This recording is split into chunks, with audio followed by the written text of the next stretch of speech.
স্বাগতম জনাইছো আমাৰ চেনেলৰ অইন এটা ভিডিঅ'লৈ। চেনেলটো যদি এতিয়ালৈকে ছাবস্ক্ৰাইব কৰা নাই আপোনালোকে ছাবস্ক্ৰাইব কৰাৰ লগতে কাষতে থকা বেল আইকনটো টিপি দিবলৈ নাপাহৰিব। অভিনেত্ৰী সুকন্যা বৰুৱাৰ ফালৰ পৰা আহিছে দুটাকৈ নতুন খবৰ।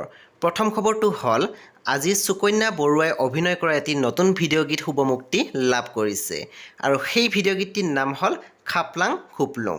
এই গীতটিত কণ্ঠদান কৰিছে কণ্ঠশিল্পী জুবিন গাৰ্গ আৰু কণ্ঠশিল্পী জুবলি বৰুৱাই। যদি এতিয়ালৈকে আপোনালোকে এই নতুন ভিডিঅ' গীতটি চোৱা নাই, জুবলি বৰুৱাৰ ইউটিউব চেনেলত গ'লে আপোনালোকে চাবলৈ পাব। এতিয়া আগবাঢ়িছোঁ সুকন্যা বৰুৱাৰ আন এটি খবৰলৈ। আজি সুকন্যা বৰুৱাই শ্বেয়াৰ কৰিছে এটি ভিডিঅ' য'ত আমি তেখেতৰ সৈতে দেখিবলৈ পাইছোঁ অভিনেতা বিবেক বৰাক। অভিনেত্ৰী সুকন্যা বৰুৱা আৰু অভিনেতা বিবেক বৰা একেলগে এটি প্ৰজেক্টত কাম কৰিছে আৰু তেওঁলোকৰ আহিবলগীয়া নতুন প্ৰজেক্টটোৰ নাম হ'ল লীলা। লীলা হ'ল এটি মিউজিক ভিডিঅ'। অতি সোনকালে আপোনালোকৰ মাজলৈ আহি আছে এই নতুন ভিডিঅ' গীতটি, য'ত আপোনালোকে দেখিবলৈ পাব অভিনেত্ৰী সুকন্যা বৰুৱাৰ লগতে অভিনেতা বিবেক বৰাক। বন্ধু বান্ধৱীসকল, এনেকুৱা নতুন খবৰ পাই থাকিবলৈ আপোনালোকে আমাৰ চেনেলটো ভিজিট কৰি থাকিবলৈ নাপাহৰিব।